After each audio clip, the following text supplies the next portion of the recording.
Hello everyone, welcome back to my channel. My name is Nisharika Dubey and in our today's class we are going to study Protection of Children from Sexual Offences Act 2012. So let us start the class. Protection of Children from Sexual Offences Act 2012 POCSO act, इसको हम short form में POCSO बोलते हैं. POCSO act 2012. इसके कुछ pointer समझ लेते हैं. ये एनफोर्स किस दिन हुआ था? तो एनफोर्समेंट डेट है इसकी 14th November 2012. जिस दिन चिल्ड्रंस डे होता है उसी दिन हमारा ये एक्ट आया था, protection of children from sexual offences act 2012. उसके बाद टोटल नंबर ऑफ सेक्शंस कितने हैं इसमें? तो 46 सेक्शंस हैं. टोटल नंबर ऑफ चैप्टर्स कितने हैं? तो 9 चैप्टर्स आर देयर. फिर नंबर ऑफ शेड्यूल्स कितने हैं इसमें? तो एक शेड्यूल इसमें दे रखा है. और नंबर ऑफ अमेंडमेंट्स कितने हैं? तो एक अमेंडमेंट अभी तक इस पूरे एक्ट में हुआ है, जो कि कब हुआ था? 2019 में हुआ था. बहुत ही इम्पोर्टेंट अमेंडमेंट था ये, जिसने हमारे ऑफेंसेस जो बच्चों के अगेंस्ट जो ऑफेंसेस हो रहे हैं उसमें कैपिटल पनिशमेंट तक ग्रांट कर दी थी. ठीक है, अब इसके बाद समझते हैं कि इसका प्रियम्बल क्या बात करता है. तो हमारा ये जो एक्ट है वो कौन से आर्टिकल के अंदर लाया गया था? तो हमारा ये act article 15 of our constitution में, जो हमारा सेंट्रल गवर्नमेंट है उसके बाद ये पावर देता है आर्टिकल 15 कि वो किसी भी ऑफेंसेस जो चिल्ड्रन से रिलेटेड हो रहे हैं उनके लिए कोई ना कोई लॉ लेके आ सकता है. तो हमारा आर्टिकल 15 किसके बारे में बात करता है? No, there should be no discrimination against any person with respect to any religion, race, caste, sex और प्लेस ऑफ बर्थ. तो इसीलिए यहाँ पे अगर किसी कोई बच्चा है अगर, तो उसके लिए भी अगर किसी, जो आर्टिकल 15 का सब क्लॉज 3 बात करता है, तो उसमें लिखा हुआ है कि एक एनेबलिंग क्लॉज है कि वुमेन और चिल्ड्रन रिलेटेड अगर कोई स्टेट अपने लॉज लेके लाना चाहती है, स्पेशल लॉज लेके आना चाहती है, तो वो बना सकते हैं. तो सेंट्रल गवर्नमेंट के पास ये पावर आर्टिकल 15 के अंदर मिलती है उसको. इसके बाद United nation convention on rights of the child, ये एक कन्वेंशन है जो हमारे इंडिया ने ऑलरेडी साइन किया हुआ था 1992 में, जो कि जिसमें इंडिया ने रिकॉग्नाइज किया था कि जो भी चिल्ड्रन से रिलेटेड ऑफेंसेस हो रहे हैं उनसे रिलेटेड कोई ना कोई लॉ को हमें लाना चाहिए और उनको हमें कंसिडर करना चाहिए. तो इसीलिए इस कन्वेंशन के बाद ही, इस कन्वेंशन के अंदर ही हमारा ये पॉक्सो एक्ट को इनेक्ट किया गया था.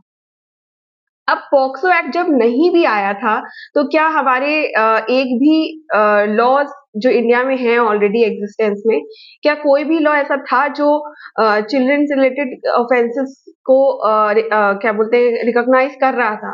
तो जब हमारा ये पॉक्सो एक्ट नहीं भी आया था, तो उससे पहले जो एक हमारा चाइल्ड सेक्सुअल अब्यूज जो हो रहे थे, उसके लिए कोई भी सेपरेट क्रिमिनल लॉ नहीं था और कहीं पे भी इसको लीगली एक्नॉलेजमेंट नहीं मिली थी कि ऐसे ऑफेंसेस को भी हमें कंसिडर करना चाहिए.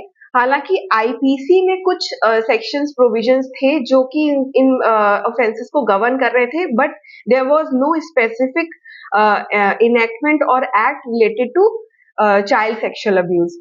बट आईपीसी में भी जो आपके लॉज दे रखे थे उसमें भी स्पेसिफिकली बात नहीं की गई थी कि अगर कोई चाइल्ड सेक्सुअल असॉल्ट हो रहा है जो कि which is not amounting to rape, या फिर चाइल्ड सेक्सुअल हरेसमेंट हो रहा है, एक्सप्लॉइटेशन हो रहा है फॉर पोर्नोग्राफी, तो इससे रिलेटेड अगर कोई ऑफेंसेस हो रहे हैं तो आईपीसी में यहाँ पे कोई भी जो प्रोविजंस थे नहीं दिए गए थे. तो इसीलिए इस एक्ट को लाने की बहुत ज्यादा जरूरत थी, जो कि स्पेशली उन ऑफेंसेस को कवर कर सके जो कि सेक्सुअल ऑफेंसेस जो कि आपके चिल्ड्रन के अगेंस्ट हो रहे हैं. इसके बाद एक एक केस है, स्टेट वर्सेस पंकज चौधरी, 2011 का केस है. यानी कि जब ये एक्ट नहीं पास हुआ था, 2012 में ये एक्ट आया है, तो जब ये एक्ट नहीं भी पास हुआ था तो 2011 में एक केस आया था, स्टेट वर्सेस पंकज चौधरी. इसमें क्या हुआ था कि एक बच्चे को दिल्ली हाई कोर्ट ने अक्यूज किया था एक पर्सन को, जो कि किसके लिए? Outraging the modesty of women, जिसमें उसने क्राइम क्या किया था? For digital penetration of anus and vagina of a 5 year old child. ठीक है, तो इसमें कोर्ट ने रिकॉग्नाइज किया था और जो अक्यूज था उसको पनिश भी किया था for outraging the modesty of women. लेकिन यहाँ पे स्पेशली कोई एक्ट इसमें तब भी नहीं बना गया था, इसीलिए इसको outraging the modesty of women के अंदर कोर्ट ने रिकॉग्नाइज किया था। तो हालांकि ये एक्ट तब भी आया नहीं था, लेकिन कोर्ट फिर भी ऐसे ऑफेंसेस को देख रही थी और उनको पनिश कर रही थी। लेकिन फिर भी क्योंकि वहां पे इससे स्पेशली कोई एक्ट नहीं लाया गया था, इसीलिए इस एक्ट की बहुत ज्यादा जरूरत थी कि एक सेपरेट एक्ट हो जिसमें हमारा जितने भी ऑफेंसेस हो रहे हैं चाइल्ड सेक्सुअल अब्यूज से रिलेटेड, वो हमारा वो एक्ट देख सके। तो इसीलिए ये जो हमारा केस है, इस केस के बाद ही 2012 में इस पॉक्सो एक्ट को लाया गया 2012 में। अब नेक्स्ट आगे पढ़ते हैं, एक्ट को स्टार्ट करते हैं पढ़ना। तो हमारा एक्ट में सबसे पहले आपको पता होना चाहिए कि हमारा एक्ट कहाँ-कहाँ अप्लाई होता है, तो उसका एक्सटेंट आपको पता ही होगा कि ऑल ओवर इंडिया अप्लाई होता है, यानी कि कहीं किसी भी इंडिया के किसी भी स्टेट में अगर कोई भी ऐसा ऑफेंस होता है, तो ये एक्ट उस पे अप्लाई होगा। इसके बाद हम इसके कुछ डेफिनेशंस हैं, जो कि इम्पोर्टेंट डेफिनेशंस हैं, हम उन्हीं डेफिनेशंस को यहाँ पे पढ़ेंगे, सारी डेफिनेशंस को हम यहाँ नहीं पढ़ने वाले हैं। तो जो इम्पोर्टेंट आपको पता होनी चाहिए, जिससे जनरली क्वेश्चंस बनते हैं, तो हम उनसे ही पढ़ेंगे। तो डेफिनेशंस आपकी एज यूजुअल सेक्शन 12 में दे रखी हैं। सेक्शन 12 में सेक्शन 2 में सॉरी सेक्शन 2 में दे रखी है। सेक्शन 2D आपका बात करता है, चाइल्ड की डेफिनेशन बताता है कि ये एक्ट आपका किसके ऊपर अप्लाई होता है। तो ये एक्ट सबसे इसका इस एक्ट की खासियत ये है कि ये दोनों मेल और फीमेल दोनों के ऊपर अप्लाई होता है, यानी कि अगर किसी मेल या फीमेल चाइल्ड के अगेंस्ट अगर कोई सेक्सुअल हैरेसमेंट या सेक्सुअल अब्यूज हो रहा है या सेक्सुअल ऑफेंसेस हो रहे हैं, तो वो आपका ये एक्ट गवर्न करता है। और दूसरी चीज क्या है कि वो जो चिल्ड्रन किसे चाइल्ड किसे बोला जाएगा, जिसकी उम्र जो है जिसकी एज जो है 18 ईयर से कम है। ठीक है, तो सबसे पहली चीज आपकी चाइल्ड कौन होगा, चाहे वो लड़का हो चाहे लड़की हो, मेल और female both will be considered as child and that child should be below the age of 18 years. ठीक है, इसके बाद आते हैं सेक्शन 2DA, ये अमेंडमेंट से लाया गया था। इसमें आपकी चाइल्ड पोर्नोग्राफी को भी जोड़ा गया था, एडेड बाय 2019 अमेंडमेंट। ठीक है, कि चाइल्ड पोर्नोग्राफी क्या होती है, तो आपको बस ये पता होना चाहिए कि चाइल्ड पोर्नोग्राफी की क्योंकि ये अमेंडमेंट से जोड़ा गया है, इसलिए आपको पता होना चाहिए कि कहाँ दे रखा है। तो 2DA में दे रखा है। फिर 2E आपकी बात करता है डोमेस्टिक रिलेशनशिप की। तो हमने ऑलरेडी पहले एक्ट पढ़ रखा है, protection of women from domestic violence act 2005। तो उसी एक्ट में जो हमारी डेफिनेशन डोमेस्टिक रिलेशनशिप की दे रखी है सेक्शन 2F में, वही सेम डेफिनेशन आपकी यहाँ पे भी अप्लाई होती है। ठीक है, तो ये कुछ लिमिटेड डेफिनेशंस हैं जो आपको पता होनी चाहिए। देखिए, ये जो आपने चाइल्ड में यहाँ पढ़ा ना, मेल और फीमेल, यही इस एक्ट की सबसे ज्यादा स्पेशलिटी है, क्योंकि हमारा आईपीसी में जो सेक्सुअल ऑफेंसेस की बात की गई है वो स्पेशली फीमेल्स के लिए है, ना कि मेल्स के लिए। लेकिन हमारा जो पॉक्सो एक्ट है वो जेंडर न्यूट्रल एक्ट है, और ये हमारा मेल और फीमेल दोनों को प्रोटेक्ट करता है। बस वो चाइल्ड होना चाहिए और बिलो 18 ईयर होना चाहिए, 18 ईयर्स होना चाहिए। अब आते हैं हमारा नेक्स्ट, इसके आगे के प्रोविजंस पढ़ते हैं। तो अब हमारा जो protection of children from sexual offences act 2012 में हमारे 5 टाइप्स के ऑफेंसेस की बात की गई है।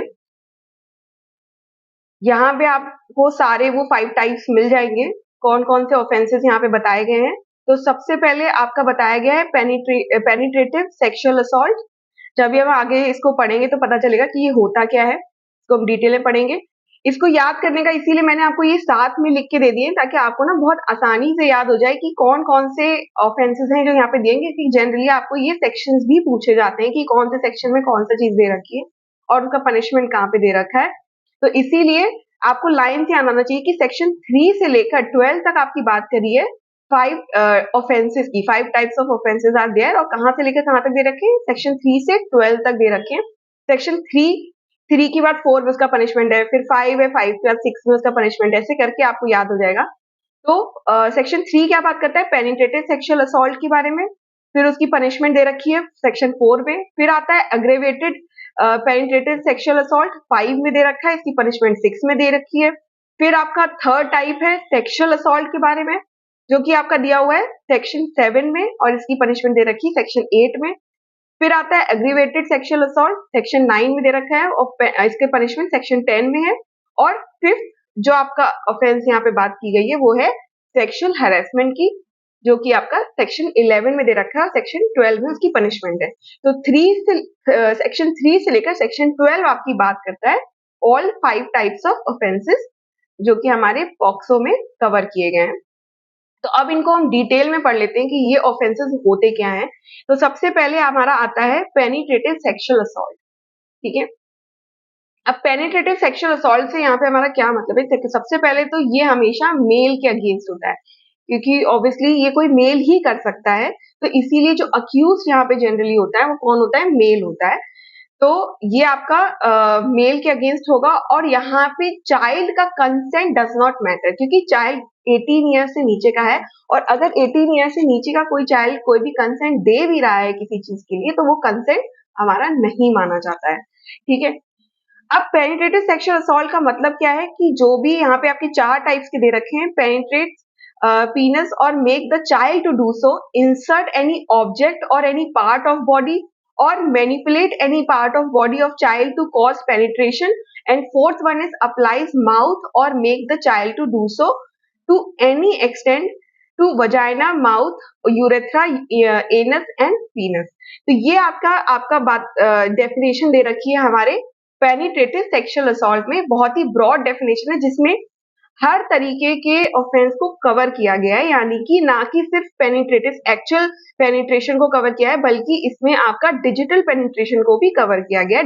डिजिटल पेनिट्रेशन का मतलब होता है कि आप या तो किसी ऑब्जेक्ट से या any other part of body से एक्सेप्ट फॉर पीनस, और या फिर आप अगर माउथ से भी कुछ ऐसा ऑफेंस करते हो तो वो भी यहाँ पे कवर किया गया है। तो इसीलिए आपकी डेफिनेशन को यहाँ पे बहुत ब्रॉड रखा गया है।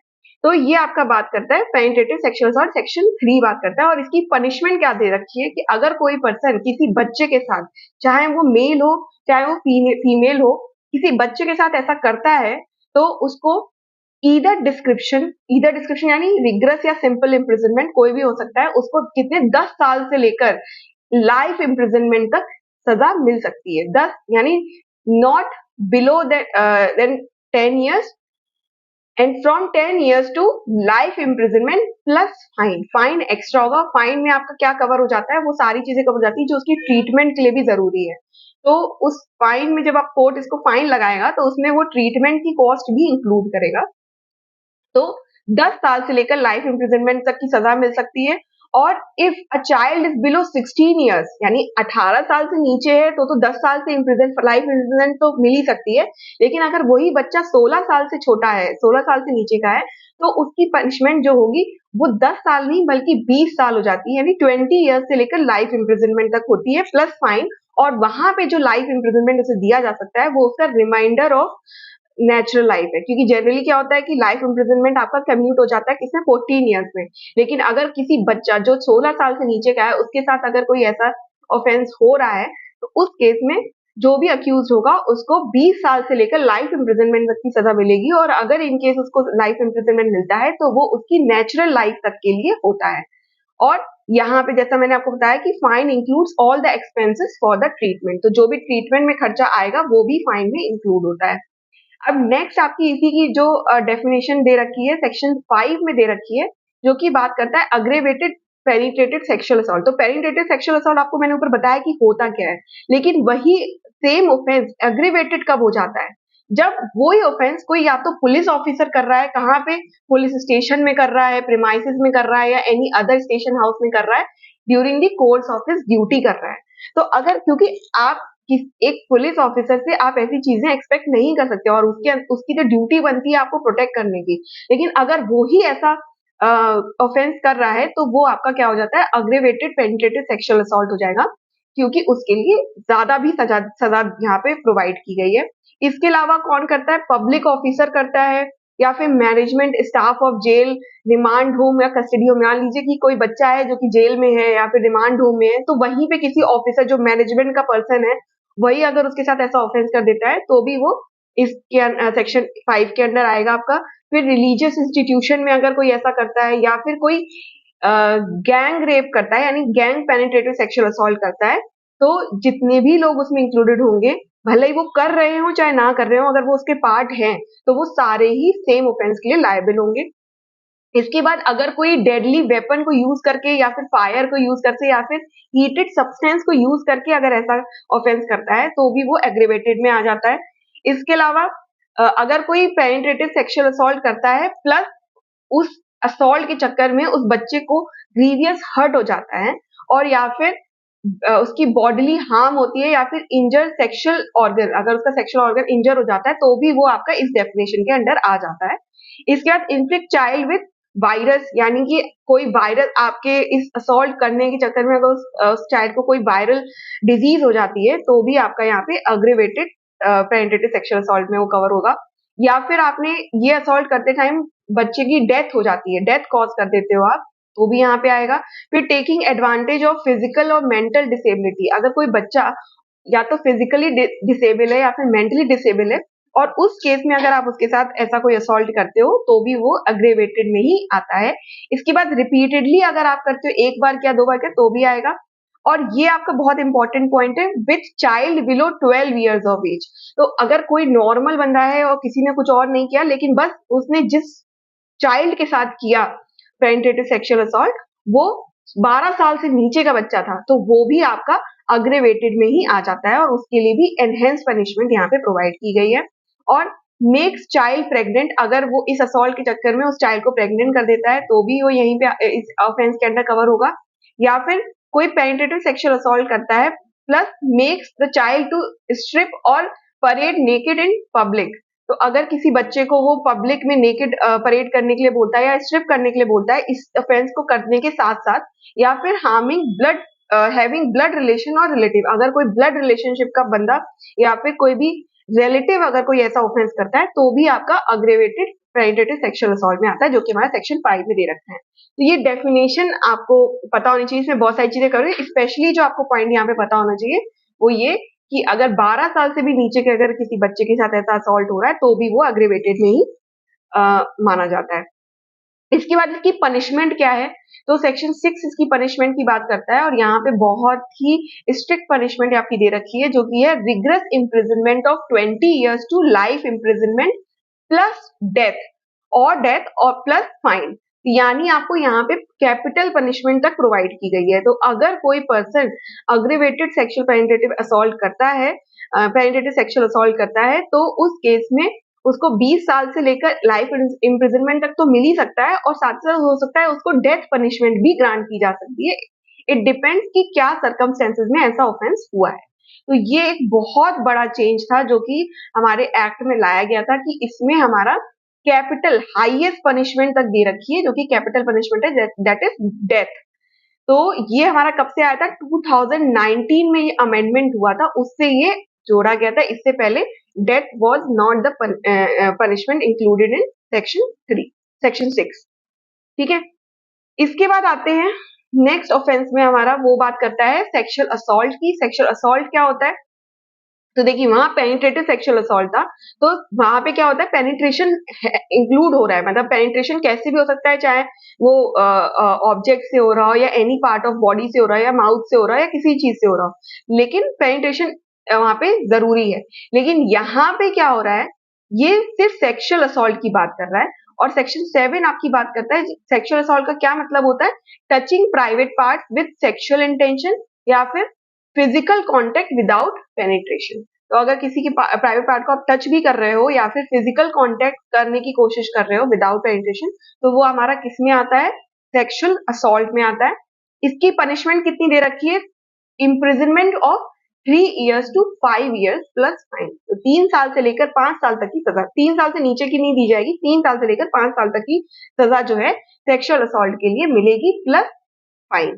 इसके बाद आता है अग्रेवेटेड सेक्सुअल असॉल्ट। तो जैसे हमने ऊपर पढ़ा है अग्रेवेटेड कब होता है, तो अग्रेवेटेड वही हो जाता है जब कोई पुलिस ऑफिसर कर रहा हो या कोई मैनेजमेंट का कर रहा हो या फिर पब्लिक ऑफिसर कर रहा हो, रिलीजियस इंस्टीट्यूशन, ट्रस्ट, रिलेटिव, ये लोग कर रहे हो, या फिर किसी 12 साल से छोटे बच्चे के साथ अगर आप ऐसा कर रहे हो, सेम चीज सेक्सुअल असॉल्ट कर रहे हो लेकिन 12 साल से छोटे बच्चे के साथ कर रहे हो, तो वो अग्रेवेटेड सेक्सुअल असॉल्ट में कन्वर्ट हो जाता है और उसके लिए आपको एनहेंस पनिशमेंट दी जाती है।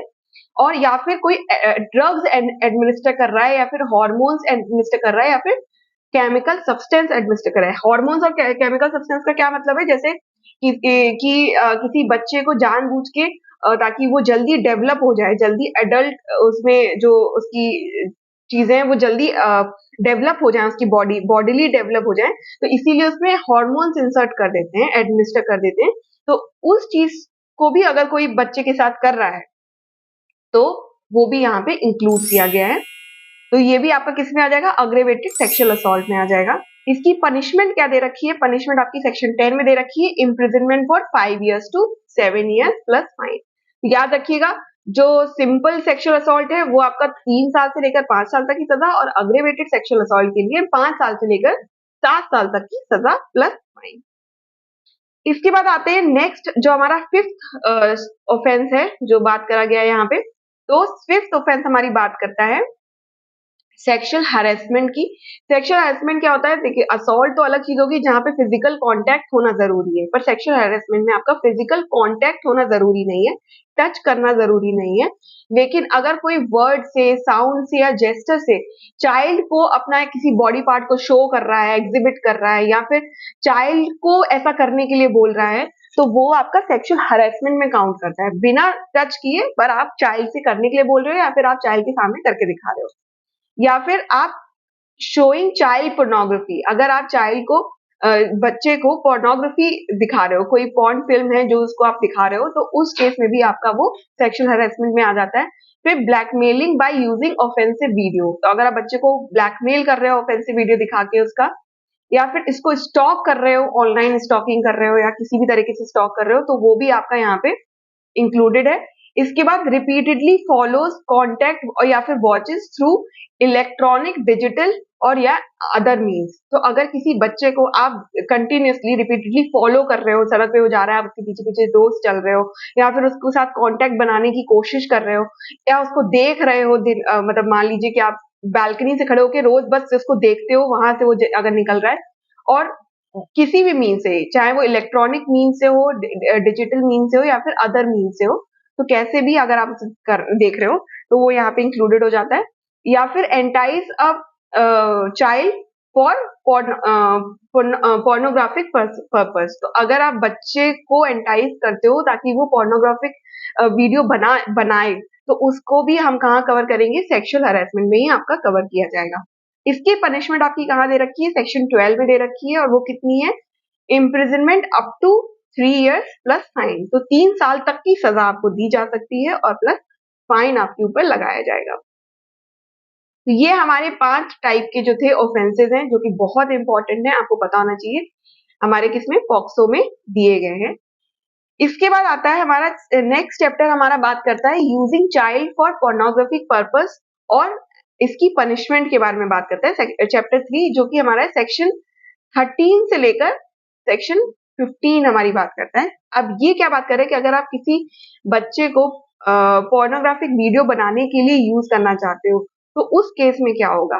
तो सेक्शन 13 बात करता है पोर्नोग्राफिक पर्पस क्या होता है, यानी sexual gratification even using video in private. अगर आप सिर्फ उस बच्चे का यूज करना चाहते हो ताकि वो पोर्नोग्राफिक वीडियो बनाए, और उस वीडियो को आप सिर्फ अपने प्राइवेट यूज के लिए ही रखना चाहते हो, ऐसा भी नहीं है कि आप उसे डिस्ट्रीब्यूट करना चाह रहे हो या किसी और को बेचना चाह रहे हो, बिजनेस के लिए, आप सिर्फ अपने प्राइवेट यूज के लिए भी अगर बना रहे हो, तो भी वो पोर्नोग्राफिक पर्पस में ही काउंट होगा। और या फिर सेक्सुअल ऑर्गन को शो करने के लिए बोल रहे हो और उसका वीडियो बना रहे हो, तो वो भी आपका पोर्नोग्राफिक पर्पस के लिए ही आपका इंक्लूड हो जाता है। तो सेक्शन 13 बात करता है, और अगर कोई ऐसा करता है तो उसकी पनिशमेंट आपकी दे रखी है 14 में। क्या है, अगर कोई फर्स्ट टाइम ऑफेंडर है, यानी पहली बार अगर कोई ऐसा कर रहा है, उसको पता नहीं था और उसने ऐसा कर दिया, तो पहली बार अगर वो ऐसा कुछ कर रहा है तो उसको कितनी पनिशमेंट मिल सकती है, इम्प्रिजनमेंट ऑफ 5 इयर्स। लेकिन अगर वही पर्सन जो अक्यूज है वो सेकेंड टाइम ये ऑफेंस करता है, एक बार तो कर दिया, फिर उसके बाद दोबारा आप सेम ऑफेंस कर रहे हो, तो सेकेंड टाइम जो ऑफेंडर है वो, उसको कितनी पनिशमेंट मिल सकती है, imprisonment up to 7 years plus fine. तो फर्स्ट टाइम ऑफेंडर की इम्प्रिजनमेंट है 5 इयर्स, और सेकेंड टाइम ऑफेंडर की है 7 इयर्स प्लस फाइन।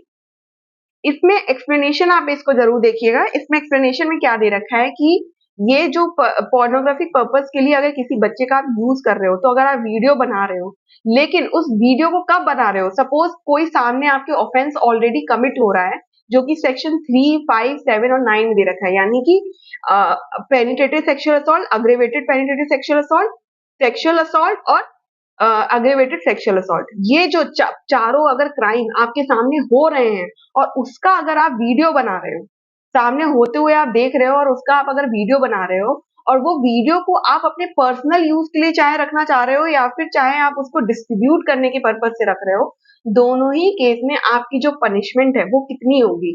तो ऐसे केस में जिसमें सामने ये ऑफेंस हो रहा है और तब आप ऐसा वीडियो बना रहे हो, तो उस केस में आपकी जो पनिशमेंट होगी वो सेम पनिशमेंट होगी जो कि उस ऑफेंस के लिए दे रखी है। भले ही वो ऑफेंस आप खुद कमिट नहीं कर रहे हो, कोई और कर रहा है, लेकिन क्योंकि आप वहां खड़े होकर उसका वीडियो बना रहे हो, तो उस केस में आपको भी सेम पनिशमेंट दी जाएगी और उसके साथ साथ उस पनिशमेंट के साथ इंक्लूड हो जाएगी आपकी ये पनिशमेंट जो सेक्शन 14 में दे रखी है, इस पर्पज के लिए कि अगर आप पोर्नोग्राफिक वीडियो बना रहे हो तो दोनों ही ऑफेंस की जो पनिशमेंट है उनको इंक्लूड कर दिया जाएगा, एक साथ ऐड कर दिया जाएगा और फिर आपको पनिशमेंट दी जाएगी। तो सपोज अगर आपको सेक्सुअल हैरेसमेंट के लिए 10 साल की पनिशमेंट मिली है, पेनिट्रेटिव सेक्सुअल हैरेसमेंट के लिए, तो सेक्सुअल असॉल्ट के लिए, तो 10 साल प्लस यहाँ पे आपकी 5 ईयर्स दे रखी है पोर्नोग्राफिक वीडियो के लिए, तो आपको 15 साल तक की सजा आपको दी जा सकती है।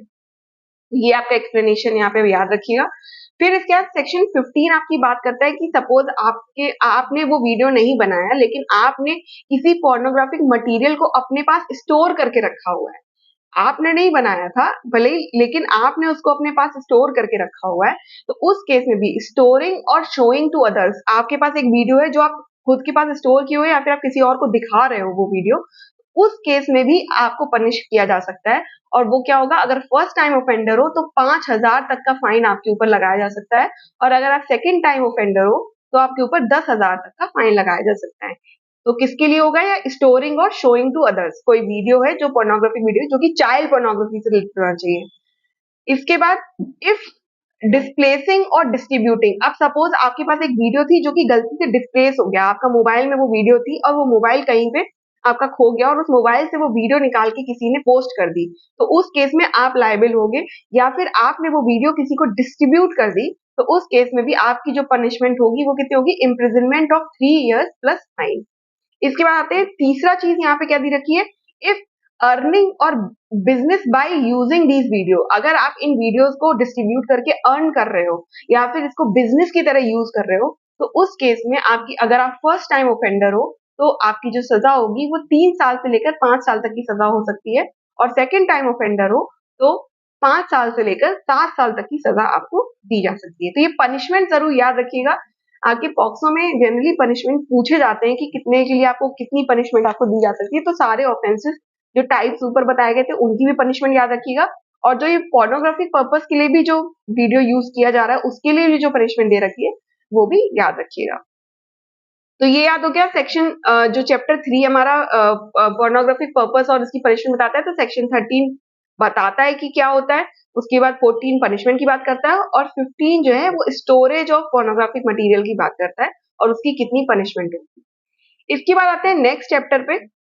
नेक्स्ट चैप्टर हमारा है चैप्टर 4 जो कि हमारा है सेक्शन 16 से लेकर सेक्शन 18 तक, जो कि बात करता है अबेटमेंट की। अबेटमेंट का क्या मतलब होता है, कोई अगर इंस्टिगेट कर रहा है या फिर कोई किसी को क्या बोलते हैं कॉन्स्पिरेसी कर रहा है या फिर किसी को एड प्रोवाइड कर रहा है ऐसा ऑफेंस करने के लिए, तो यहाँ पे जो ये हमारी जो डेफिनेशन है अबेटमेंट की, वो सेक्शन 16 में दे रखी है कि ये जो ऑफेंसेस हमने ऊपर पढ़े हैं, जो 5 टाइप के ऑफेंसेस पढ़े थे, वो ऑफेंसेस आप भले ही खुद नहीं कर रहे हो लेकिन आप किसी और को अबेट कर रहे हो वो ऑफेंसेस करने के लिए, ठीक है। तो अबेटमेंट का क्या मतलब, इंस्टिगेट करना, किसी और को उत्साहित करना, ठीक है। उसके बाद मिस रिप्रेजेंटेशन करना या फिर बिल्कुल कंसीलमेंट करने की वजह से या फिर इंटेंशनल एडिंग कर रहे हो किसी और को या फिर एड प्रोवाइड कर रहे हो, सहायता प्रोवाइड कर रहे हो। फिर उसके बाद conspiracy of doing sexual assault himself और any other person, या फिर abduction for purpose of doing sexual assault या फिर coercion।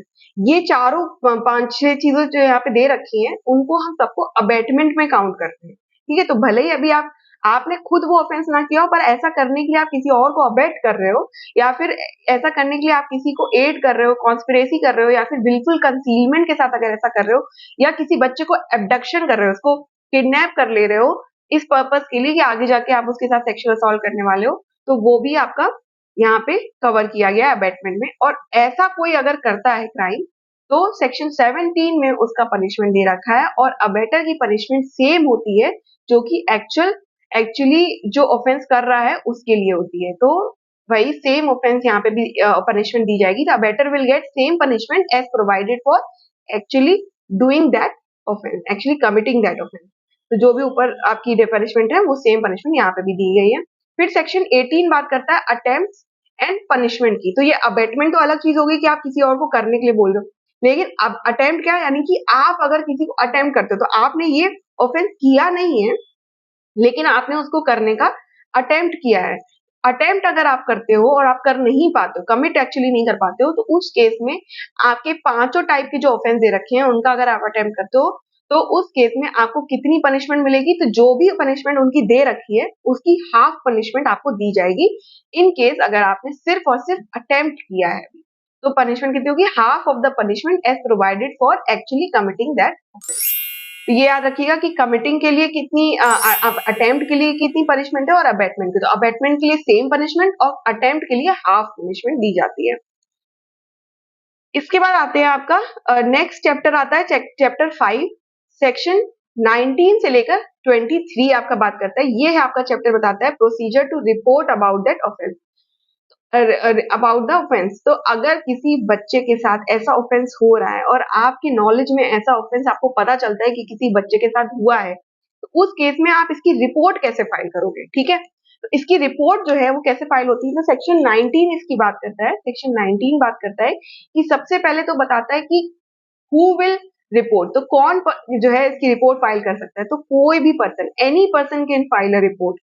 जरूरी नहीं है कि जिस बच्चे के साथ ऐसा हुआ है वही रिपोर्ट फाइल कर सकता है, या फिर उसके पेरेंट्स ही फाइल कर सकते हैं, या लीगल रिप्रेजेंटेटिव भी फाइल कर सकते हैं। अगर आपके सामने कोई बच्चा है जिसके सामने आपको पता चला कि ऐसा हुआ है, या आपके पड़ोसी का बच्चा है और उसके साथ आपको सिर्फ पता चलता है कि ऐसा हुआ है, तो आप भी जाके उसका रिपोर्ट जो है फाइल कर सकते हो। अब वो रिपोर्ट फाइल कहाँ होती है, तो रिपोर्ट फाइल होती है स्पेशल जुवेनाइल पुलिस यूनिट में। ये स्पेशली पुलिस यूनिट्स बनाई गई हैं जो कि जुवेनाइल केसेस के लिए आपको रिपोर्ट के लिए बनाई गई है, जहाँ पे अगर कोई भी जुवेनाइल अगर ऐसा कोई केस ऑफेंस करता है, या फिर जुवेनाइल के साथ ऑफेंस अगर ऐसा होता है, किसी माइनर के साथ ऐसा ऑफेंस हो रहा है, किसी चाइल्ड के साथ ऐसा ऑफेंस हो रहा है, तो कहाँ पे रिपोर्ट करोगे, स्पेशल जुवेनाइल पुलिस यूनिट के पास। या फिर अगर ऐसी वहां पे कोई यूनिट नहीं है आपके, या आप जानते नहीं हो कि ऐसी यूनिट है, तो आप लोकल पुलिस स्टेशन में भी जाके इसकी रिपोर्ट कर सकते हो। तो दोनों में से किसी भी जगह आप इसकी रिपोर्ट फाइल कर सकते हो, तो लोकल पुलिस स्टेशन या फिर स्पेशल जुवेनाइल पुलिस यूनिट। इसके बाद मैनर क्या होगा रिपोर्ट फाइल करने का, तो जब आप रिपोर्ट फाइल करोगे, तो जिसके सामने भी आप रिपोर्ट ये फाइल कर रहे होगे, तो वो उसको कैसे रिपोर्ट फाइल करनी है, तो सबसे पहले तो इन राइटिंग होनी चाहिए। जो भी रिपोर्ट फाइल करोगे वो राइटिंग में होनी चाहिए, विद एंट्री नंबर उसको वहां पे करना है। जो भी रिपोर्ट फाइल आपकी कर रहा होगा, जैसे पुलिस ऑफिसर हो गया, या फिर जो आपका स्पेशल जुवेनाइल पुलिस यूनिट में जो पुलिस ऑफिसर है, वो इसको कैसे आपका किस मैनर में रिपोर्ट करेगा, तो राइटिंग में करेगा विद एंट्री नंबर। और उसके बाद जब एक बार आप उसे रिपोर्ट दे दोगे, तो उसके बाद वो रिपोर्ट जब आपकी लिख लेगा, तो वो रिपोर्ट आपको पढ़ के भी सुनाएगा इन्फॉर्मेंट को कि देखिए आपने ये चीजें बताई हैं और ये चीज हमने आपकी रिपोर्ट की है। तो read over to the informant.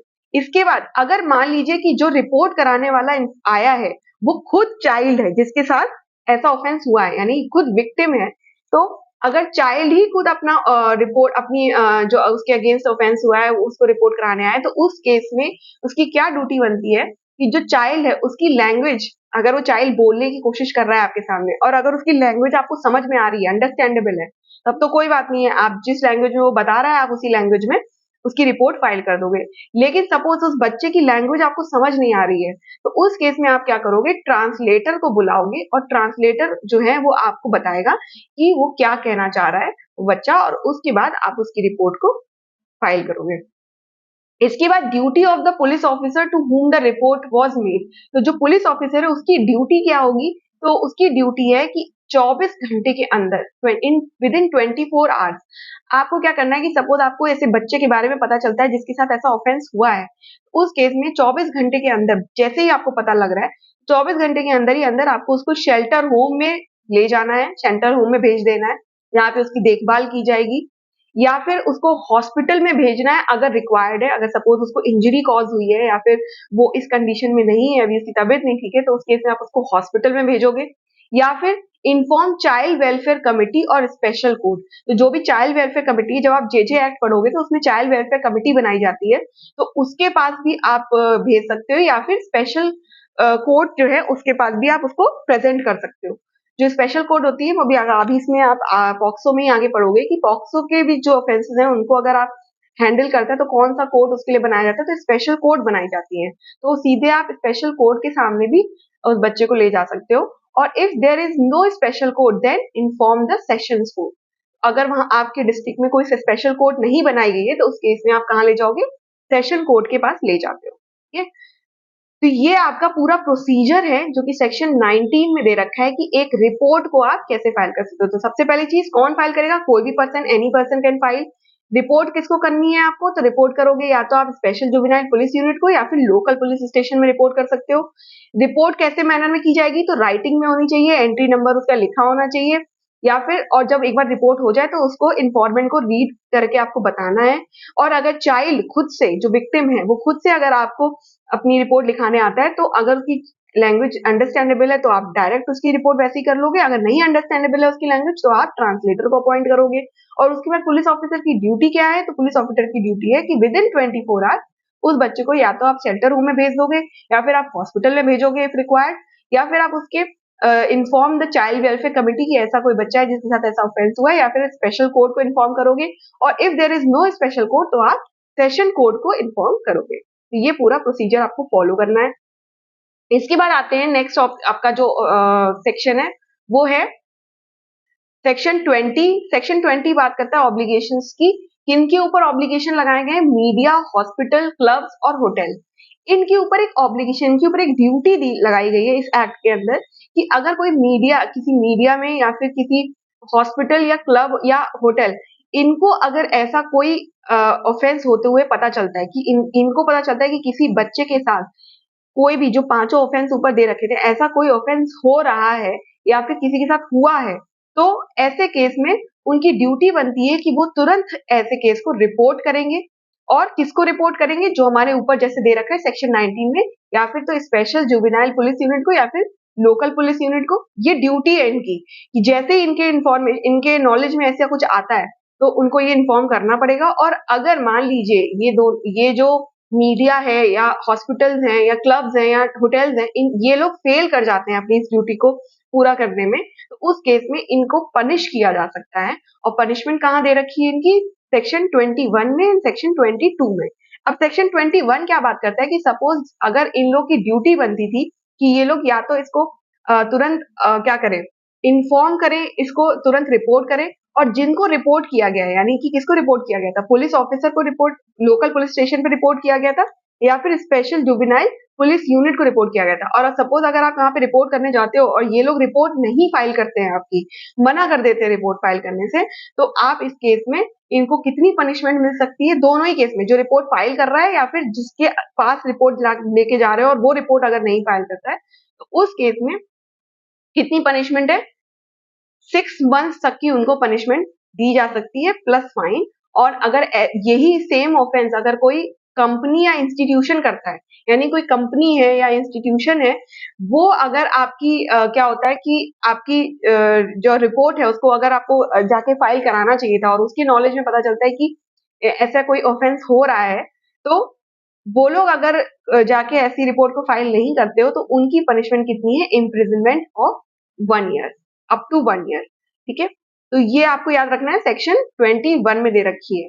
इसके बाद तो क्या है, पहले तो आपका जो एड्रेस अगर नहीं करते हो, fail to record address the report, और if fail to make report, दोनों के लिए आपकी 6 मंथ्स तक के लिए। और यही सेम चीज अगर कोई कंपनी या इंस्टीट्यूशन कर रहा है तो आपकी जो पनिशमेंट है वो 1 ईयर तक की है। और सेक्शन 22 अगर बात करता है कि सपोज यही लोग आपकी जो रिपोर्ट फाइल करते हैं वो गलत रिपोर्ट फाइल करते हैं, यानी फॉल्स कंप्लेंट फाइल करते हैं, यानी कि किसी ऐसा कुछ ऑफेंस उसके नॉलेज में आया नहीं है, ना ही ऐसा कोई ऑफेंस हो रहा है, और फिर भी वो किसी के अगेंस्ट फॉल्स कंप्लेंट फाइल कर देते हैं, तो उस केस में उनको पनिशमेंट कितनी दी जा सकती है? 6 मंथ तक की पनिशमेंट जो है प्रोवाइड की गई है। इसके बाद ड्यूटी ऑफ मीडिया, अब जो आपकी मीडिया है उसके ऊपर एक ड्यूटी यहाँ पे लगाई गई है। सेक्शन 23 बात करता है, बोलता है कि कोई भी मीडिया में अगर ऐसा ऑफेंस के बारे में पता चलता है तो वो लोग ऐसे बच्चे की आइडेंटिटी को या फिर उसकी फैमिली मेंबर्स की आइडेंटिटी को डिस्क्लोज नहीं करेंगे, ठीक है। और नेक्स्ट इज कि किसी ना ही उस बच्चे का या फिर उसकी फैमिली मेंबर्स का नाम शो करेंगे, ना ही एड्रेस, स्कूल, फोटो या फैमिली मेंबर्स की डिटेल। ये सारी चीजें मीडिया में कभी भी डिस्क्लोज नहीं की जाएंगी, ये मीडिया के ऊपर ड्यूटी लगाई गई है। एक्सेप्शन यहाँ पे दे रखा है कि लेकिन अगर कोई कोर्ट बोलता है, यानी कि स्पेशल कोर्ट अगर ये ऑर्डर करता है कि ये चाइल्ड के लिए के बेस्ट इंटरेस्ट के लिए है कि उसके जो इंफॉर्मेशन है उसको रिवील किया जाए या उसको मीडिया में शो किया जाए, तो उस केस में, एक्सेप्शनल केस में ऐसा किया जा सकता है, लेकिन वो सिर्फ कब होगा जब कोर्ट परमिशन देता है। अदरवाइज कोई भी इंफॉर्मेशन को डिस्क्लोज नहीं किया जा सकता है। फिर उसको ऐसी कोई अनवेरिफाइड न्यूज को भी पब्लिश नहीं किया जाना चाहिए मीडिया में। और उसके बाद क्या है कि if media fails to do the above duties, अगर मान लीजिए कोई मीडिया है ये अपनी जो ड्यूटीज उसके ऊपर लगाई गई है वो फेल कर जाता है उन ड्यूटीज को पूरा करने में, तो उसमें उनकी कितनी पनिशमेंट दे रखी है, 6 साल से लेकर 1 साल तक की, 6 महीने से लेकर 6 मंथ से लेकर 1 साल तक की सजा यहाँ पे बताई गई है। अब आते हैं नेक्स्ट चैप्टर पर। नेक्स्ट चैप्टर हमारा बात करता है procedure for recording statement of child. तो अब सपोज आपने एक बार रिपोर्ट तो फाइल कर दी, रिपोर्ट आपकी कहाँ चली गई, आप किसके पास फाइल करने गए हो, जो भी आपका पुलिस स्टेशन था उसके पास आपने रिपोर्ट फाइल कर दी। तो अब आपको रिकॉर्ड करने स्टेटमेंट, चाइल्ड का स्टेटमेंट को रिकॉर्ड करना है कि उसके साथ क्या क्या हुआ, कैसे हुआ, है ना। तो उस केस में अब रिकॉर्डिंग कैसे की जाती है, तो अब यहाँ पे देखिए सेक्शन 24 से लेकर, ये जो आपको बताया गया सेक्शन 24 से लेकर 27 आपकी बात करते हैं। तो सेक्शन 24 आपका क्या बताता है, recording of statement of a child. तो एक चाइल्ड जो विक्टिम है उसकी स्टेटमेंट को आपको कैसे रिकॉर्ड करना है, तो सपोज अगर वो बच्चा जो है when any other person has reported, यानी कि वो बच्चा खुद नहीं आया है आपके पास रिपोर्ट करने, कोई और पर्सन है जो रिपोर्ट फाइल करने आया, यानी कि आप मन गए, कोई भी any person can file a report, but कोई भी अगर कोई बच्चे के अलावा कोई और पर्सन अगर जा रहा है रिपोर्ट फाइल कराने, तो उस केस में आपकी जो रिपोर्ट होगी, रिपोर्ट फाइल हो जाने के बाद आप जो चाइल्ड का स्टेटमेंट लेने जाओगे तो वो हमेशा स्टेटमेंट कहाँ लिया जाएगा, उसकी रेजिडेंस पे लिया जाएगा, ना कि आप चाइल्ड को पुलिस स्टेशन में नहीं बुलाओगे। हमेशा उसकी रिपोर्ट को, उसकी उसके स्टेटमेंट को कहाँ रिकॉर्ड करने जाओगे, उसके रेजिडेंस पे रिकॉर्ड करने जाओगे, ठीक है। और कौन रिकॉर्ड करने जाएगा, पुलिस ऑफिसर जो कि वुमेन होना चाहिए, वुमेन पुलिस ऑफिसर के साथ जाना चाहिए। और कौन रिपोर्ट उसको स्टेटमेंट को रिकॉर्ड करेगा, any police officer not below the rank of sub inspector. तो सब इंस्पेक्टर से नीचे की रैंक वाला पुलिस ऑफिसर नहीं होना चाहिए। और कौन होगा, वो वुमेन होना चाहिए। अगर कोई बच्चा है जो वहां पे, तो वुमेन भी वहां पे उसके साथ जानी चाहिए, वुमेन पुलिस ऑफिसर वहां पे प्रेजेंट होनी चाहिए, not below the rank of sub inspector. और उसके बाद नो कॉन्टेक्ट विद अक्यूज, तो अब अक्यूज के साथ यहाँ पे कोई भी कॉन्टेक्ट नहीं होना चाहिए। अगर अक्यूज मान लीजिए विद इन फैमिली है, कोई रिलेटिव ही है, तो जिस टाइम पे स्टेटमेंट रिकॉर्ड हो रहा है उस टाइम पे वो अक्यूज वहां पे कोई भी उसका कॉन्टेक्ट उस बच्चे के साथ नहीं होना चाहिए। और उसके बाद police officer should not be uniform, तो जो पुलिस ऑफिसर रिकॉर्ड करने जाएगा वो यूनिफॉर्म में नहीं होना चाहिए। तो पहली चीज क्या है कि एक तो वुमेन, यानी वुमेन पुलिस ऑफिसर जानी चाहिए, और that women police officer should not B below the rank of sub inspector. दूसरा, रेजिडेंस पे जाके आपको रिकॉर्ड करना है। तीसरा, अक्यूज के साथ आपको कोई भी कांटेक्ट नहीं होना चाहिए। और फोर्थ थिंग इज कि आप जो पुलिस ऑफिसर रिकॉर्ड करने जा रहा है वो यूनिफॉर्म में नहीं होना चाहिए, अपने सिविलियन कपड़ों में, नॉर्मल जो कैजुअल यूनिफॉर्म है, कैजुअल अपने क्लोथ में, उसमें आपको रिकॉर्ड करना है। तो ये कब की बात मैं आपको बता रही हूँ, जब किसी और पर्सन ने जाके अपना जो रिपोर्ट है फाइल करी गई है। लेकिन अब सपोज आपका जो चाइल्ड है वो खुद जाके रिपोर्ट फाइल करता है, तो उस केस में तो आप वहीं पे ही उसका स्टेटमेंट ले लोगे, क्योंकि वो बच्चा खुद ही आया है, तो जब आपका वो अपना रिपोर्ट फाइल करा रहा है तो तभी आप वो रिपोर्ट आपकी स्टेटमेंट की तरह ही रिकॉर्ड होगी। तो उस केस में सबसे पहली चीज तो आपको ध्यान रखनी है कि उस बच्चे को आप डिटेन नहीं कर सकते हो, नाइट रात भर के लिए उसको अपने पास नहीं रख सकते हो। तुरंत आपके पास ड्यूटी है कि आपको या तो शेल्टर होम में भेजना है, हॉस्पिटल में भेजना है, या पुलिस ऑफिसर के पास भेजना है, लेकिन आप रात में उसको अपने पास डिटेन करके नहीं रखोगे और उसकी आइडेंटिटी को डिस्क्लोज नहीं करोगे, ठीक है। तो ये आपकी ड्यूटी है कब? जब आपका बच्चा जो है खुद आपके पास आता है अपनी रिपोर्ट फाइल कराने के लिए। ये हो गया रिकॉर्ड आपको कैसे करना है। अब ये तो पुलिस ऑफिसर के ऊपर ऑब्लिगेशंस हो गए कि जब वो रिकॉर्ड कर जा रहा है। अब मैजिस्ट्रेट के ऊपर ऑब्लिगेशंस क्या है और मैजिस्ट्रेट के ऊपर ड्यूटीज क्या है। ठीक है, तो जब मैजिस्ट्रेट अपना क्या बोलते हैं स्टेटमेंट को रिकॉर्ड करता है, तो उस केस में उसको रिकॉर्डिंग कैसे करनी है। तो if recording statement under section 164 of CrPC, 164 of CrPC बात करता है recording of statement by the magistrate. तो 161 आपकी बात करता है बाय द पुलिस ऑफिसर और 164 आपकी बात करता है बाय द मैजिस्ट्रेट। तो वही अगर कोई मैजिस्ट्रेट है 164 ऑफ सीआरपीसी के अंडर किसी बच्चे का स्टेटमेंट रिकॉर्ड करने जा रहा है, then it should be in the same language spoken by the child. Same language में होना चाहिए जो चाइल्ड जिस लैंग्वेज में बोल रहा है आपके सामने। और advocate of the accused should not be present. तो जब क्या होता है आपका जो स्टेटमेंट जब आप बच्चे का रिकॉर्ड कर रहे हो, तो उस समय पे जो अक्यूज का एडवोकेट है वो वहां पे प्रेजेंट नहीं होना चाहिए। ठीक है, और if under section 173 CRPC report has been submitted by police officer। 173 आपको क्या पता है, सबमिशन ऑफ रिपोर्ट की बात करता है। अगर एक बार आपका ऑफेंस आपका हो गया, आप मतलब रजिस्टर्ड हो गया, आपके पास रिपोर्ट फाइल हो गई है, तो उसके बाद में पुलिस ऑफिसर की ड्यूटी बनती है कि उसको एक पुलिस रिपोर्ट बनानी होती है। और वो रिपोर्ट कब कहाँ पे सबमिट की जाती है, सेक्शन 173 ऑफ सीआरपीसी के अंदर वो रिपोर्ट सबमिट करी जाती है किसको, मैजिस्ट्रेट को। तो यहाँ पे अगर आपकी जो रिपोर्ट है 173 के अंदर report has been submitted by police officer, then under section 207 of CRPC magistrate have to give the copy of the report to child legal representative और पेरेंट्स। तो सेक्शन 207 जो है वो बात करता है कि अगर पुलिस रिपोर्ट के अंदर अगर कोई केस अगर फाइल हुआ है पुलिस रिपोर्ट के थ्रू, तो पुलिस रिपोर्ट जो है जो भी आपकी सेक्शन 207 के अंदर वो पुलिस रिपोर्ट में जो भी चीजें कोर्ट ने फाइंड आउट की है, जो इन्वेस्टिगेशन में फाइंड आउट किया है, उसकी रिपोर्ट आपको जो है जो सामने वाली पार्टी है और अपने जो जो लोग होते हैं उन जो अक्यूज होता है या उनको होता है उनको आपको शेयर करनी होती है। तो यहाँ पे क्या लिखा हुआ है कि अगर 173 ऑफ सीआरपीसी के अंडर अगर कोई रिपोर्ट सबमिट करता है पुलिस ऑफिसर, तो उसके बाद सेक्शन 207 ऑफ सीआरपीसी में magistrate have to give the copy of the report to child legal representative and parent. ठीक है, इसके बाद ये तो आपका दोनों प्रोसीजर आपने पढ़ लिए कि पुलिस कैसे रिपोर्ट फाइल करती है और यहाँ पे क्या हो गया मैजिस्ट्रेट कैसे आपका रिपोर्ट फाइल करता है। इसके बाद सेक्शन 26 बात करता है ऑल्टरनेटिव प्रोविजन की।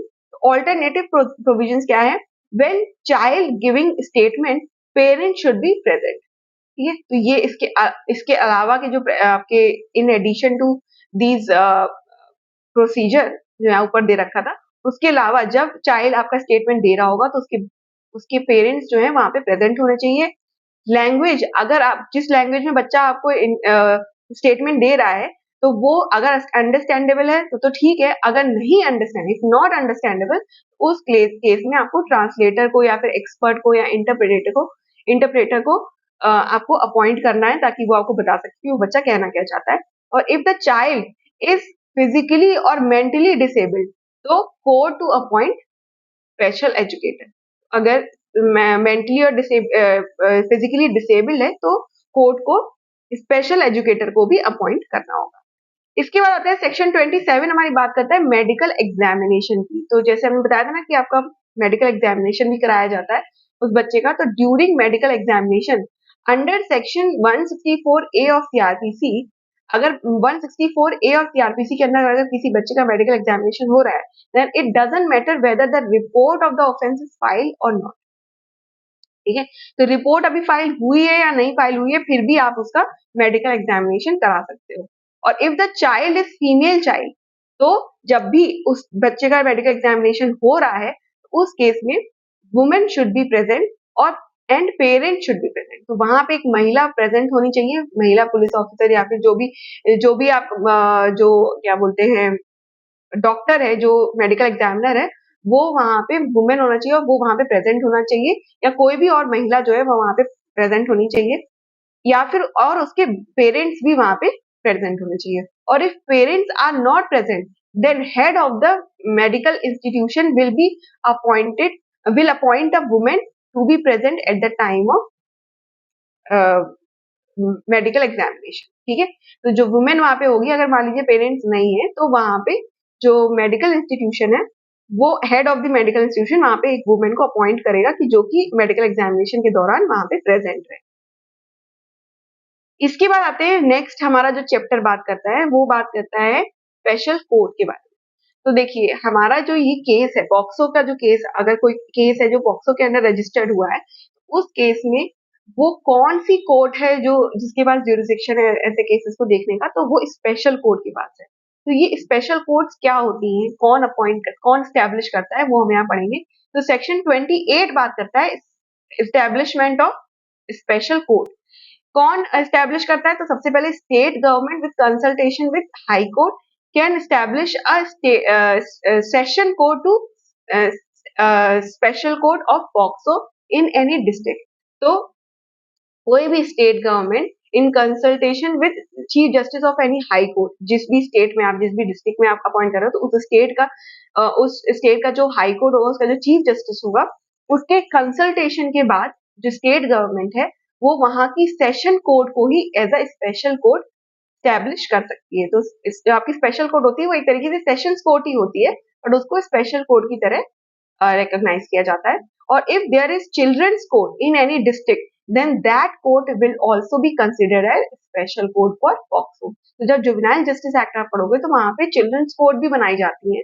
अगर कहीं डिस्ट्रिक्ट में ऑलरेडी चिल्ड्रन कोर्ट है, तो उस केस में उसी को आप स्पेशल कोर्ट की तरह मानते हो। इनका जुरिसडिक्शन क्या है कि if the offence is committed under section 67B of IT act, then matter will also be triable in special court. तो अगर 67B के अंदर भी अगर कोई आपका ऑफेंस हो रहा है, तो वो भी आपका स्पेशल कोर्ट ही ट्राई करती है। और if the accused is triable under any section of CRPC, then those offences are also triable by special court, ठीक है। तो ये आपका स्पेशल कोर्ट बताया गया कि कैसे अपॉइंट होती है, और उसकी जुरिसडिक्शन के बारे में बताया गया है। इसके बाद कुछ प्रिजम्पशंस यहाँ पे दे रखे हैं कि कोर्ट प्रिज्यूम क्या करता है अगर कोई ऐसी केस उसके सामने आता है। तो सबसे पहले तो सेक्शन 29, 30 प्रिजम्पशंस की बात करते हैं। सेक्शन 29 क्या बोलता है कि अगर कोई ऑफेंस जो कि सेक्शन 3, 5, 7 और 9 में हो रहा है, अगर ऐसा कोई ऑफेंस रजिस्टर्ड होता है, तो उस केस में कोर्ट प्रिज्यूम करता है कि ऑफेंस हुआ है, ऑफेंस वाज कमिटेड, ठीक है। कोर्ट हमेशा पहले ही इंस्टेंस में ये मान लेता है कि कोर्ट ऑफेंस हुआ है वहां पे, यानी कि जो बर्डन ऑफ प्रूफ है वो हमेशा किसके ऊपर शिफ्ट हो जाता है, आपका अक्यूज के ऊपर शिफ्ट हो जाता है। तो इन जनरल केसेस जो आपका बर्डन ऑफ प्रूफ होता है वो प्रोसिक्यूशन के ऊपर होता है, बट इस केस में क्योंकि कोर्ट पहले से ही प्रिज्यूम कर लेता है कि कोर्ट शैल प्रिज्यूम, यानी कि ये मैंडेटरी है ना, तो ये आपका प्रिजम्पशन ऑफ लॉ है। तो जब आप एविडेंस ऑफ करते हो ना, तो उसमें presumption of fact, presumption of law, conclusive proof, तो वैसे ही यहाँ पे प्रिजम्पशन जो है, ये प्रिजम्पशन ऑफ लॉ है कि court will presume that offence was committed if the offence was registered under section 3, 5, 7 और 9। और ये लेकिन जो आपका प्रिजम्पशन है वो रिबर्टेबल है, रिबर्टेबल प्रिजम्पशन ऑफ लॉ है, यानी कि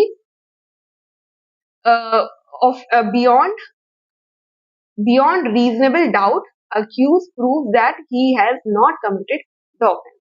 अगर बियॉन्ड रीजनेबल डाउट अगर अक्यूज प्रूव कर देता है कि ऐसा कोई ऑफेंस उसने कमिट नहीं किया है, तो उस केस में वो छूट भी सकता है। तो ये रिबर्टेबल प्रिजम्पशन है। इसके बाद आते हैं सेक्शन 30, आपका कौन से प्रिजम्पशन की बात करता है, कल्पेबल मेंटल स्टेट, यानी कि जिस अक्यूज ने उस टाइम पे ये ऑफेंस किया है, तो उसकी मेंटल स्टेट क्या थी। तो इस केस में कोर्ट क्या प्रिज्यूम कर लेता है कि उसकी मेंटल स्टेट थी ऐसा क्राइम कमिट करने की। तो offender had mental state of mind to actually commit that offence, ये कोर्ट ऑलरेडी प्रिज्यूम करता है। और court also shall presume accused had motive, intention, knowledge while committing that. ये सारी चीजें जो है कोर्ट ऑलरेडी प्रिज्यूम करके रखता है। इसके बाद आते हैं प्रोसीजर के ऊपर। तो सेक्शन 31 बात करता है कि same procedure will apply as given in CRPC। तो जब भी आपका कोई केस ऐसा रजिस्टर्ड हो जाता है एक बार में और कोर्ट के सामने चला जाता है स्पेशल कोर्ट के पास, तो उस स्पेशल कोर्ट को क्या प्रोसीजर फॉलो करना है, तो वो सेम प्रोसीजर वो फॉलो करेगी जो हमारा CRPC में दे रखा है, ठीक है। और कोर्ट ऑफ सेशन ही आपका स्पेशल कोर्ट कहलाता है। और प्रोसिक्यूशन यहाँ पे कौन होगा, हमेशा पब्लिक प्रोसिक्यूटर होता है। तो कौन ये केस हमेशा लड़ता है, पब्लिक प्रोसिक्यूटर ही ये केस लड़ता है। और आपका ये कौन होगा, कोर्ट ऑफ सेशन के पास, जो कि स्पेशल कोर्ट की तरह स्टैब्लिश की जाती है, उसके सामने ये केस लेके जाया जाता है। तो यहाँ पे आपको याद रखना है कि ये केस हमेशा कौन देखता है, पब्लिक प्रोसिक्यूटर ही देखता है। और इन जनरली भी अगर आप देखेंगे तो कोई सेशन कोर्ट के सामने सीआरपीसी में भी दे रखे हैं, मैं अगर सेशन कोर्ट के सामने भी अगर आप कोई केस लेके जाते हो तो जो ट्रायल होता है सेशन कोर्ट में वो कौन करता है, हमेशा प्रोसिक्यूशन उसका कौन करता है, वो हमेशा पब्लिक प्रोसिक्यूटर ही होता है। फिर सेक्शन 32 आपका बहुत इंपॉर्टेंट है, स्पेशल पब्लिक प्रोसिक्यूटर। तो यहाँ जो स्पेशल पब्लिक प्रोसिक्यूटर जो ऐसे केस को प्रोसिक्यूशन में लाएगा वो कौन होता है, कौन अपॉइंट करता है, तो स्टेट गवर्नमेंट द्वारा अपॉइंट किया जाता है। और उसकी एलिजिबिलिटी कितनी होती है, या तो उसने प्रैक्टिस की हो 7 ईयर्स की या फिर मोर देन 7 ईयर्स की प्रैक्टिस उसने कर रखी है, तो वो ऑलरेडी एक तो आपका स्टेट गवर्नमेंट द्वारा अपॉइंट किया जाना चाहिए और 7 ईयर्स और मोर देन 7 ईयर्स की प्रैक्टिस उसने की हो। ये कौन हो गया, स्पेशल पब्लिक प्रोसिक्यूटर। सेक्शन 32 में दे रखा है, तो इससे क्वेश्चन आपका बहुत बनता है, तो याद रखिएगा कि स्पेशल पब्लिक प्रोसिक्यूटर की एलिजिबिलिटी क्या है। तो 7 साल तक की प्रैक्टिस जो हो मिनिमम उसकी होनी चाहिए। इसके बाद आते हैं नेक्स्ट, आता है कि अब स्पेशल कोर्ट तो आपने पढ़ लिया कि स्टैब्लिशमेंट कैसे होता है, उसका प्रोसीजर क्या है और वो प्रिजम्पशन क्या करता है। अब आते हैं स्पेशल कोर्ट की जो पावर्स हैं वो क्या बताती है। तो चैप्टर 8 आपकी बात करता है पावर्स ऑफ स्पेशल कोर्ट, जो कि दे रखा है सेक्शन 33 से लेकर सेक्शन 38 में। क्या बताता है यहाँ पे, सेक्शन 33 बताता है पावर्स ऑफ स्पेशल कोर्ट। तो cognizance by special court, advocate of accused want to ask question from children, then he has to submit list of questions to court and he can ask question only in court। तो सबसे पहले जब आप court में अपनी जो case है आप लेके जाओगे तो उसका कॉग्निजेंस कौन लेता है, तो स्पेशल कोर्ट लेती है। और अगर अक्यूज्ड है उसका अगर एडवोकेट कोई भी जो क्वेश्चंस जो है, जो चाइल्ड जो विक्टिम है उससे अगर कोई क्वेश्चन पूछना चाहता है तो उससे पहले उन क्वेश्चन की जो लिस्ट है वो आपको कोर्ट में सबमिट करनी होती है। और उसके बाद जब कोर्ट उन इस लिस्ट को अप्रूव कर देता है तो उस केस में आप वो क्वेश्चन पूछ सकते हो। और वो जो क्वेश्चन होंगे वो हमेशा आपके कोर्ट में ही पूछे जाएंगे, ना कि आप किसी पर्सनली या कहीं और जाके या कोई स्टेशन में जाके आप वो क्वेश्चन नहीं पूछ सकते, आपको कोर्ट के सामने ही वो क्वेश्चन पूछने पड़ेंगे। इसका पर्पस क्या है, ये इसलिए दे रखा है ताकि आप उस बच्चे को जो है जो आपके क्वेश्चंस है वो अग्रेसिव ना हो या फिर उस बच्चे के कैरेक्टर को असैसिनेट ना कर रहे हो। इसीलिए आपकी जो लिस्ट है पहले से ही मांगी जाती है, जो क्वेश्चंस की लिस्ट है वो कोर्ट पहले देखता है कि सही है कि नहीं। उसके बाद जो आपका कोर्ट का एनवायरनमेंट होना चाहिए वो चाइल्ड फ्रेंडली एनवायरनमेंट होना चाहिए। ऐसा नहीं हो जाए कि वहां बहुत सारे अक्यूज ऑलरेडी क्रिमिनल्स बैठे हुए हैं या फिर वहां का जो एनवायरनमेंट है वो चाइल्ड फ्रेंडली नहीं है। तो उस केस में आपका जब भी ऐसा कोई केस आता है तो चाइल्ड फ्रेंडली एनवायरनमेंट आपका होना चाहिए कोर्ट का। फिर there should be no contact between child and accused when that child is in court. तो जिस दिन भी आपका कोर्ट में अगर वो चाइल्ड प्रेजेंट किया जा रहा है और उसकी एग्जामिनेशन किया जा रहा है तो उस केस में जो अक्यूज है वो वहां पे प्रेजेंट नहीं होना चाहिए और अक्यूज और उस चाइल्ड के बीच में कोई भी कॉन्टैक्ट नहीं होना चाहिए। और ड्यूरिंग द प्रोसीडिंग्स उस चाइल्ड की आइडेंटिटी भी डिस्क्लोज नहीं होनी चाहिए। इसके बाद court can also impose compensation along with punishment. तो जब आपका पनिशमेंट प्रोवाइड करेगा तो यानी फाइन तो लगाएगा, उसके साथ साथ कॉम्पनसेशन भी जो है कोर्ट लगा सकती है। फिर power of session court also given to special court in POCSO. तो जो भी आपकी सेशन कोर्ट में पावर्स आपकी दे रखी है, आपकी सीआरपीसी में जितनी भी पावर सेशन कोर्ट के पास है वही सेम पावर्स आपकी स्पेशल कोर्ट को भी दे रखी है, जो कि स्पेशली स्टैब्लिश किया जाता है पॉक्सो के केसेस को देखने के लिए। ठीक है, इसके बाद आते हैं सेक्शन 34 आपका बताता है एज के बारे में। तो जब अब पता कैसे चलेगा, ये कौन पता लगाएगा और कौन डिसाइड करेगा कि एक जिस बच्चे के साथ ऐसा क्राइम हुआ है whether he is a child और नॉट अकॉर्डिंग टू पॉक्सो। तो अब ये जो एज है वो कौन डिटरमाइन करता है, तो अगर विक्टिम है, विक्टिम चाइल्ड है तो उसकी जो एज है, टू फाइंड आउट एज और determine the age of child whether he is below 18 years और not, special court to determine. कौन डिटरमाइन करता है, स्पेशल कोर्ट ही ये डिटरमाइन करती है कि जो जिसके भी बच्चे के साथ ऐसा क्राइम हुआ है और जो विक्टिम है whether he is a child और not, whether he is below 18 years और not, special court will determine. और वही अगर कोई जो अक्यूज्ड है उस अक्यूज्ड की भी जो एज है वो भी कौन डिटरमाइन करता है, आपका स्पेशल कोर्ट ही डिटरमाइन करता है। और अगर मान लीजिए जो अक्यूज है वो भी एक क्या बोलते हैं बिलो 18 ईयर्स है ना, तो अगर अक्यूज भी बिलो 18 ईयर्स है, तो उस केस में जो आपका केस है वो कहाँ भेज दिया जाता है, जेजे एक्ट के अकॉर्डिंग जो है ट्राई किया जाता है, क्योंकि अब इस केस में जो अक्यूज है वो जुवेनाइल है, तो इसीलिए जुवेनाइल जस्टिस एक्ट के जो प्रोविजंस है वो यहाँ पे अप्लाई किए जाएंगे और सारा वो प्रोसीजर फॉलो किया जाएगा जो जेजे एक्ट में किया जाता है for the trial of this. ठीक है, इसके बाद अगर मान लीजिए कोर्ट ने ये बोल दिया कि एक बच्चा जो है वो 18 साल से नीचे का है या नहीं है और एक बार डिटरमाइन कर दिया, तो क्या आप उसके अगेंस्ट कोई चैलेंज ला सकते हो? तो नहीं। अगर एक बार स्पेशल कोर्ट ने बोल दिया कि ये बच्चा 18 साल से नीचे का है या 18 साल से नीचे का नहीं है, तो उस केस में वो डिसीजन फाइनल होता है और आप उसके अगेंस्ट कोई भी चैलेंज नहीं लेके आ सकते हो। ठीक है, तो there can be no challenge, no one can challenge it if the court determines the age of any child। इसके बाद आते हैं ड्यूरेशन। तो ड्यूरेशन किसकी बात कर रहा है कि ड्यूरेशन की अगर आपके पास कोई केस ऐसा आता है किसी भी कोर्ट के पास, तो उस केस को कितने दिन में आपको खत्म करना है। तो सबसे पहले रिकॉर्डिंग एविडेंस, तो एविडेंस जब आपके रिकॉर्ड किए जाएंगे तो कितने दिन में आपके कोर्ट, स्पेशल कोर्ट को कितने दिन में आपके एविडेंसेस को रिकॉर्ड कर लेना है, 30 डेज का टाइम यहाँ पे दे रखा है। तो 30 डेज में आपके एविडेंस रिकॉर्ड हो जाने चाहिए और उसके बाद कंप्लीशन ऑफ ट्रायल, पूरा जो ट्रायल है वो कितने दिन में कंप्लीट हो जाना चाहिए, 1 साल के अंदर कंप्लीट हो जाना चाहिए। एविडेंस कितने दिन में, 30 डेज में रिकॉर्ड होना चाहिए और कंप्लीशन ऑफ ट्रायल कितने दिन में, 1 ईयर के अंदर। और फ्रॉम ये कहां से कब से डेट काउंट होती है, from the date where the court takes the cognizance of the offence. ठीक है, इसके बाद आते हैं कॉन्टैक्ट। 36 बात करता है once the offence is recorded, तो जैसा हमने ऊपर पढ़ा है कि कोई भी कॉन्टैक्ट अक्यूज्ड और क्या बोलते हैं आपके चाइल्ड के बीच में नहीं होना चाहिए। कब, जब या तो एविडेंस रिकॉर्ड हो रहे हो या फिर आपका ट्रायल हो रहा हो। तो जब भी आपके एविडेंस रिकॉर्ड किए जा रहे हैं कोर्ट में या फिर आपका ट्रायल जो है प्रोसीडिंग्स चल रही है कोर्ट में, उस दौरान अक्यूज और चाइल्ड के बीच में कोई भी कॉन्टैक्ट नहीं होना चाहिए। फिर कैमरा ट्रायल, तो अगर कोर्ट को सही लगता है तो उस केस में कोर्ट क्या कर सकता है, पूरे ट्रायल को कैमरा ट्रायल में भी कन्वर्ट कर सकता है। कैमरा ट्रायल का मतलब क्या हो गया कि वहां पे जो बाकी लोग होंगे वो वहां पे बैठ, जैसे ओपन कोर्ट में कैसे होता है, ओपन कोर्ट में क्या होता है कि जब आप कोर्ट में केस लड़ने जाते हो तो पीछे और लोग भी बैठे रहते हैं, यानी कि जिनके और आगे के केसेस लगे हुए हैं और जिनका आगे के ट्रायल अभी होने हैं, तो वहां पे सब लोग बैठे रहते हैं। तो यहाँ पे क्या होगा कि अगर ऐसा कोई ऑफेंस आता है तो उस केस में आपका कैमरा ट्रायल होता है। कैमरा ट्रायल यानी वहां के वो जो लोग हैं, जो एक्स्ट्रा लोग वहां पे बैठे हुए हैं, पब्लिक जो बैठी हुई है, उसको वहां से हटा दिया जाता है और जो आपका ट्रायल किया जाएगा विद इन कैमरा किया जाएगा।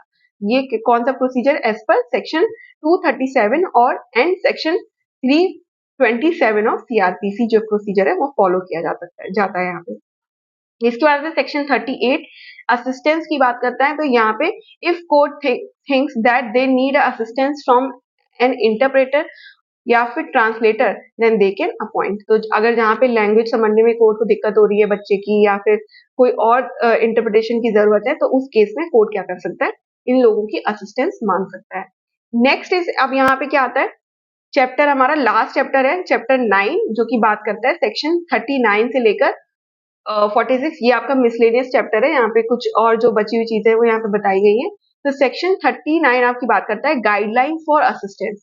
तो guideline for assistance, to assist child then guidelines will be prepared by the state government. तो अगर किसी चाइल्ड को असिस्ट करना है तो उस केस में जो गाइडलाइंस कौन बनाता है, तो गाइडलाइंस जो है वो आपकी स्टेट गवर्नमेंट बनाती है। तो आपको याद रखना है कौन गाइडलाइंस प्रिपेयर करेगा for assistance, state government will prepare.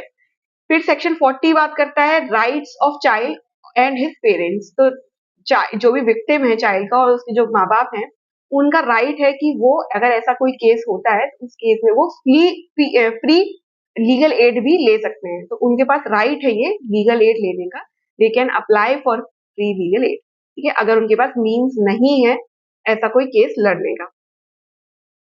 इसके बाद आते हैं सेक्शन 41 क्या बात करता है, where section 3 to 13 will not apply. तो अब जो 3 to 13 हमारा कब अप्लाई नहीं हुआ, जो हमारे ऑफेंसेस हमने पढ़े थे ना, सारे ऑफेंसेस यानी कि आपके जो किसमें पोर्नोग्राफिक पर्पज से लेकर जो आपके 5 टाइप के जो ऑफेंसेस दे रखे थे उसमें चैप्टर 3 में, और उसके बाद आपके जितने भी जो चैप्टर 2 में आपके दे रखे थे, और जो आपका पोर्नोग्राफिक सेक्शन 13 में दे रखा था, वहां कहाँ पे वो आपके ऑफेंसेस अप्लाई नहीं होते।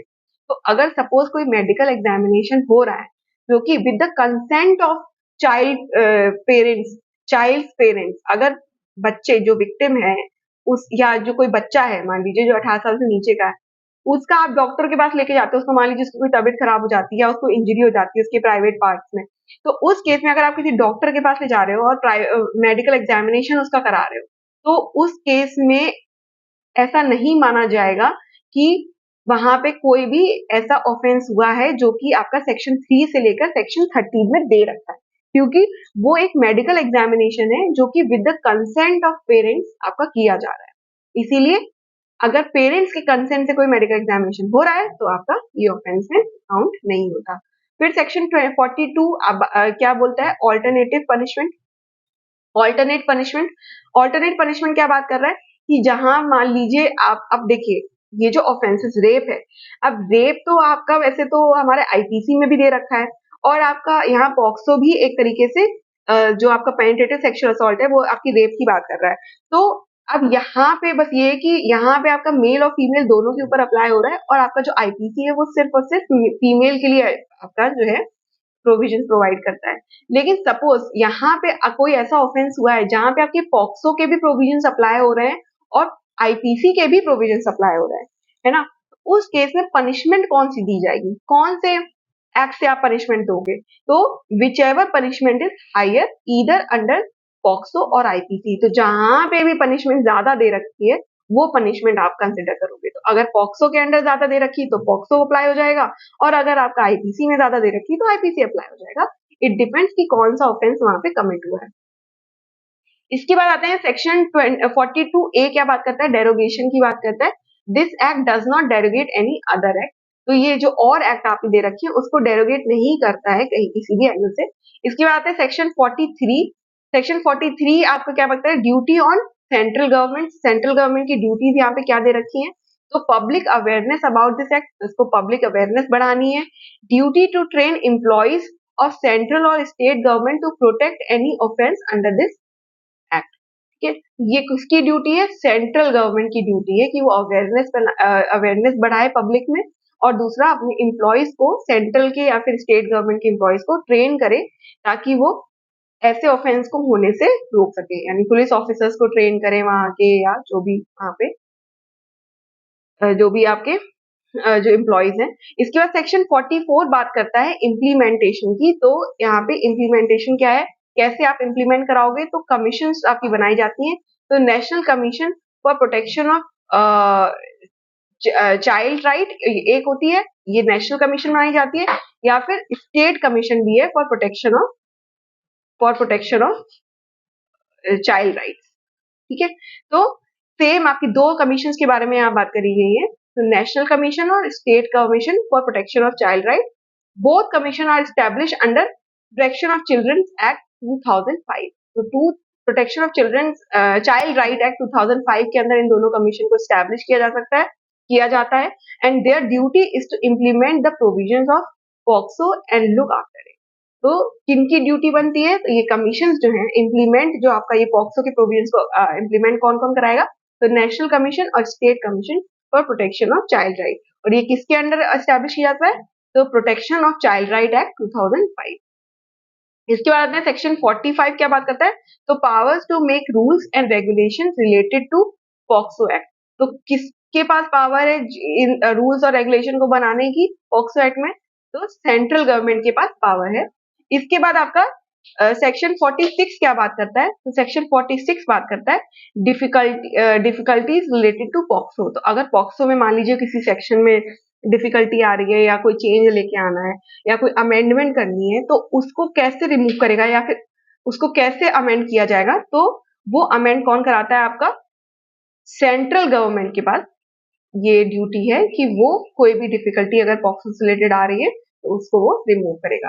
तो यहाँ पे हमारा पूरा एक्ट कवर हो जाता है जिसमें हमने 5 टाइप के ऑफेंसेस पढ़े हैं। इसके अलावा हमने एक और ऑफेंस पढ़ा है जो कि पोर्नोग्राफी पर्पस के लिए अगर किसी वीडियो को बनाया जा रहा है तो उसके लिए उनकी सारी की पनिशमेंट, उसके बाद प्रोसीजर क्या फॉलो किया जाता है इस रिपोर्ट फाइल करने पे, उसके बाद हमने पढ़ा कि अगर रिपोर्ट जाती है तो स्टेटमेंट कैसे रिकॉर्ड किए जाएंगे, उसके बाद हमने पढ़ा स्पेशल कोर्ट, इसमें कैसे एस्टैब्लिश की जाती है। फिर उसके बाद पावर्स ऑफ स्पेशल कोर्ट्स क्या है, और उसके बाद जिसके और रिलेटेड जो प्रोविजंस है उसके बारे में हमने आज इसमें कवर किया। तो यहाँ पे हमारा पूरा एक्ट कवर हो जाता है। तो चलिए यहाँ पे हमारी क्लास को फिर हम खत्म करते हैं। हमारी नेक्स्ट क्लास में हम लोग पढ़ेंगे प्रोबेशन ऑफ ऑफेंडर्स एक्ट। तो चलिए मिलते हैं हमारी नेक्स्ट क्लास में। तब तक के लिए अगर आपको हमारी वीडियो पसंद आए तो हमारी वीडियो को लाइक करिएगा और हमारे चैनल को सब्सक्राइब कीजिएगा। Thank you so much.